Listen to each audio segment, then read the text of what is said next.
ആദിത്യ ധർ സംവിധാനം ചെയ്ത ദുരന്തർ എന്ന ബോളിവുഡ് ചിത്രം പാകിസ്ഥാൻ വിരുദ്ധമാണെന്നാരോപിച്ച് ബഹ്റൈൻ, UAE ഉൾപ്പെടെയുള്ള 6 ഗൾഫ് രാജ്യങ്ങൾ നിരോധിച്ചിരുന്നു.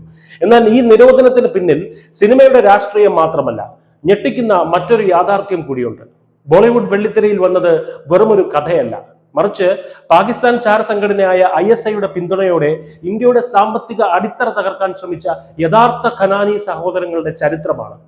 ഇന്ത്യയുടെ നോട്ട് നിരോധനത്തിന് പോലും ഒരു കാരണമായേക്കാവുന്ന ഈ നിഴൽ ബാങ്കിംഗ് ശൃംഖലയുടെ ഞെട്ടിക്കുന്ന വിവരങ്ങളാണ് പുറത്തു വരുന്നത്. ആരായിരുന്നു യഥാർത്ഥ ജാവേദ് ഖനാനിയും അൽതാഫ് ഖനാനിയും?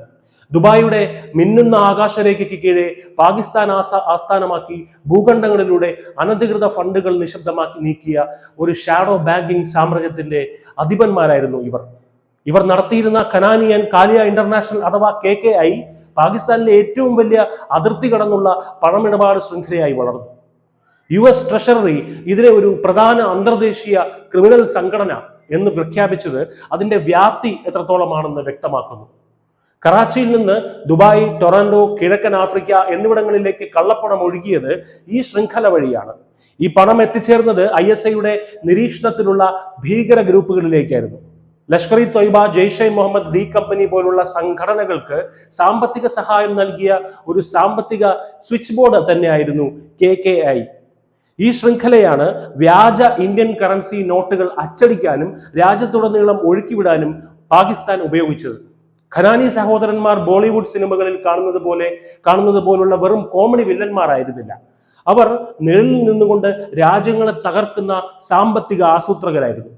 അൽതാഫ് ഖനാനി 1961 ജനിച്ച ഇയാൾ മയക്കുമരുന്ന് കാട്ടലുകൾക്കും ഭീകര ഗ്രൂപ്പുകൾക്കും വേണ്ടി ഹവാല സംവിധാനം ഉപയോഗിച്ച് പാകിസ്ഥാൻ, വടക്കേ അമേരിക്ക, മിഡിൽ ഈസ്റ്റ് തുടങ്ങിയ ഇടങ്ങളിലൂടെ പണം കൈമാറി. കള്ളപ്പണം വെളുപ്പിക്കൽ ഗൂഢാലോചന കുറ്റത്തിന് 2016 അറസ്റ്റിലായി US-ൽ നിന്ന് നാടുകടത്തപ്പെടുകയും ജയിൽ ശിക്ഷ അനുഭവിക്കുകയും ചെയ്തു. ജാവേദ് ഖനാനി KKIയുടെ തട്ടിപ്പ് പ്രവർത്തനങ്ങളിൽ മുഖ്യ പങ്കുവഹിച്ച ഇയാൾ അതീവ രഹസ്യമായി പ്രവർത്തിച്ചു. 2016 നവംബർ 8 ഇന്ത്യ നോട്ട് നിരോധനം പ്രഖ്യാപിച്ചു. കൃത്യം 1 മാസത്തിന് ശേഷം ഡിസംബർ 4 കറാച്ചിയിൽ നിർമ്മാണത്തിലിരിക്കുന്ന കെട്ടിടത്തിൽ നിന്ന് വീണ് ജാവേദ് മരിച്ചു. നോട്ട് നിരോധനം ഈ അനൗപചാരിക സാമ്പത്തിക ശൃംഖലയെ പിടിച്ചുകുലുക്കിയ സമയത്താണ് സംഭവം എന്നതിനാൽ അയാളുടെ മരണത്തിന്റെ ദുരൂഹത ഇന്നും നിലനിൽക്കുന്നു.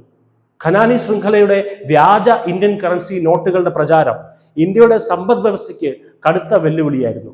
ഈ ഭീഷണി നേരിടാൻ കൂടിയാണ് 2016 500, 1000 രൂപ നോട്ടുകൾ നിരോധിച്ചുകൊണ്ടുള്ള കേന്ദ്ര സർക്കാർ തീരുമാനം വന്നതെന്ന സൂചനകൾ ഇതോടെ ശക്തമാവുകയാണ്.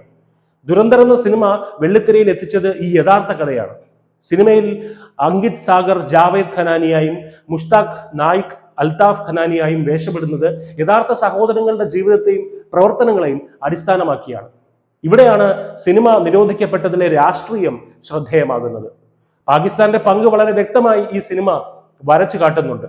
Bahrain, Kuwait, UAE, Saudi Arabia, Qatar, Oman തുടങ്ങിയ രാജ്യങ്ങൾ ചിത്രം നിരോധിച്ചത് പാകിസ്ഥാൻ വിരുദ്ധ ഉള്ളടക്കം ആരോപിച്ചാണ്.